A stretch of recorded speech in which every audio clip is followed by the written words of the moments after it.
আকাশবাণী শিলচর আঞ্চলিক সংবাদ পড়ছি সৌমিত্র চৌধুরী। আসাম বিধানসভার আসন্ন শীতকালীন অধিবেশনে সত্রের জমি সংরক্ষণ, বহু বিবাহের বিরুদ্ধে আইন, চা বাগানের শ্রমিকদের জমির পাট্টা প্রদান সহ বেশ কিছু গুরুত্বপূর্ণ বিষয় নিয়ে আলোচনা করা হবে। মুখ্যমন্ত্রী ড হিমন্ত বিশ্ব শর্মা গতকাল নওগাঁও শহরের নেহেরু বাড়িতে আয়োজিত মহিলা উদ্যমিতা জনসভায় বক্তব্য রাখতে গিয়ে কথা বলেন। মুখ্যমন্ত্রী বলেন যে প্রথম পর্যায়ে প্রদান করা এই মূলধন রাজ্যে মহিলাদের অর্থনৈতিক সবলীকরণ ও বিকাশের পথ প্রশস্ত করবে। উল্লেখ্য, মহিলা উদ্যমিতা অভিযানের মাধ্যমে কৃষি, পশুপালন, হস্ততাঁত ও হস্তশিল্পকে প্রধান বিষয় হিসেবে নিয়ে বিভিন্ন ক্ষেত্রে মহিলা উদ্যোগীদের বিকাশের মাধ্যমে গ্রামীণ অর্থনীতি সুদৃঢ় করা হচ্ছে বলে মুখ্যমন্ত্রী ড শর্মা জানান। মুখ্যমন্ত্রী ড হিমন্ত বিশ্ব শর্মা আগামীকাল দুদিনের বরাক উপত্যকা সফরে শিলচর আসছেন। মুখ্যমন্ত্রী ড শর্মা শিলচর বিমানবন্দর থেকে শিলচর পুলিশ গেস্ট হাউসে চলে আসবেন এবং সেখান থেকে প্রথমে রামকৃষ্ণনগর পৌঁছে মুখ্যমন্ত্রী মহিলা উদ্যমিতা অভিযানের অধীনে আত্মসহায়ক গোষ্ঠীর মহিলাদের মধ্যে চেক বিতরণ করবেন। এরপর বেলা 1টায় মুখ্যমন্ত্রী শিলচর ফিরে এসে পুলিশ প্যারেড গ্রাউন্ডে চেক বিতরণ অনুষ্ঠানে অংশগ্রহণ করবেন। মুখ্যমন্ত্রী আগামীকালই বিকেল 4:30টায় শিলচর মেডিকেল কলেজ ও হাসপাতালে প্রস্তাবিত 200 শয্যার সুপার স্পেশালিটি হাসপাতালেরও ভিত্তিপ্রস্তর স্থাপন করবেন। এরপর সন্ধ্যা 5:15 তিনি শিলচর লোকসভা কেন্দ্রের অন্তর্গত বিজেপির বুথ লেভেল সভাপতি ও শক্তি কেন্দ্রগুলির এক সভায় অংশগ্রহণ করবেন। মুখ্যমন্ত্রী ড শর্মা আগামী শনিবার সকাল 10টায় বিন্নাখান্দি মন্ডল বিজেপি কার্যালয় এবং 10:40 লক্ষ্মীপুর মন্ডল বিজেপি কার্যালয়ের উদ্বোধন করবেন। এরপর মুখ্যমন্ত্রী লাবক চা বাগানের মাঠে মহিলা উদ্যমিতা অভিযানের অধীনে মহিলাদের মধ্যে চেক বিতরণ করবেন। মুখ্যমন্ত্রীর আগামী শনিবার বিকেলে গুয়াহাটি ফিরে যাওয়ার কথা রয়েছে।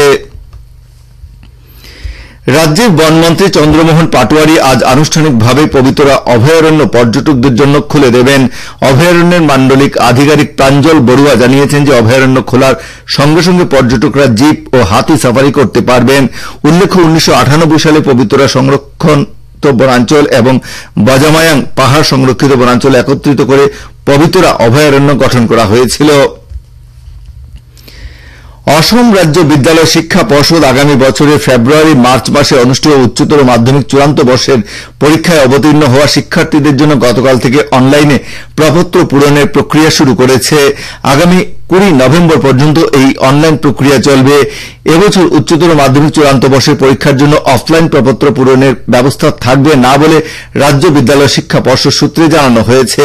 নির্ধারিত সময়সীমার মধ্যে সব ছাত্রছাত্রী প্রপত্র পূরণের প্রক্রিয়া নিশ্চিত করতে প্রতিটি শিক্ষা প্রতিষ্ঠানের অধ্যক্ষদের নির্দেশ দেওয়া হয়েছে।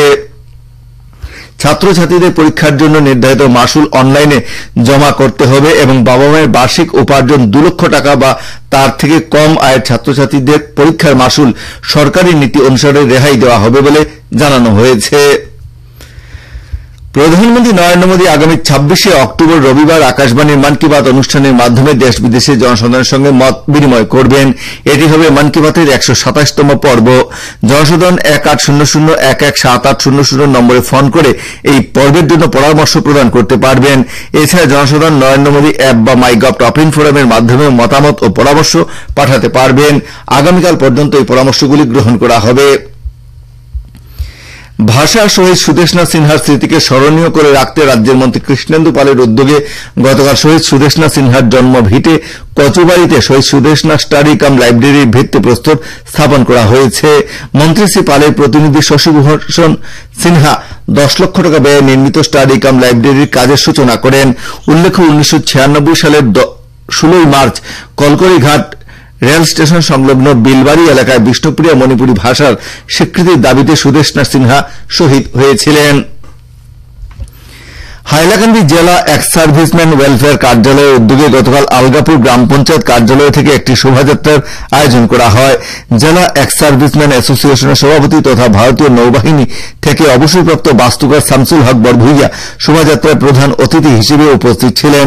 পরে আয়োজিত আলোচনা সভায় হাইলাকান্দি জেলা পশু চিকিৎসা বিভাগের অবসরপ্রাপ্ত আধিকারিক ড মুস্তাফিজুর রহমান তার বক্তব্যে সরকারের বিভিন্ন বিভাগ থেকে অবসরপ্রাপ্ত সৈনিকরা কিভাবে আর্থিকভাবে উপকৃত হতে পারেন সে বিষয়ে আলোচনা করেন।